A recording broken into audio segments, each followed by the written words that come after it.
aš nesakyčiau, kad šiandien mes labai lengvai laimėjom. Matėm pradžią, kad pralošinėjom berods 15 taškų, bet vyrai rado jėgų ir perlaužėm rungtynės ir laimėjom. Aš nepasakyčiau, kad jos netgi ir vakar buvo lengvos. Tiesiog turbūt per savo gynybą, per užsispyrimą mes perlaužėm varžovus. Galim daryti kažkokias išvadas po šitų 2 rungtynių, po 3, turėjau savo kelią daryti. Na, pažiūrėsim video medžiagą ir išanalizuosim jas ir treneriai pasakys, ką darėm gerai, ką blogai. Pačiam vienas rezultatyviausių buvo tas žaidėjų, kaip iš tikrųjų ar tikėjotės tapti kaip ir būti lyderiu, ar tiesiog galvojate išėjo?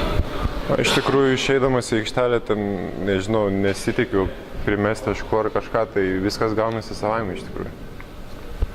Kaip bloką Hendriks vertina? Čia jau jūs vertinkit, nežinau, gal aš iš šono nemačiau, bet tikiuosi kažkas nupaveikstlavo. Kalbate apie jaunosius žaidėjus, Vaidą Kariniauską ir Liudmiką Kanikavičių, kurie sekasi lygomis? Jie abu šaunūs ir talentingi vyrai, jeigu jie toliau taip dirbs, tai tikrai iš jų kažkas bus.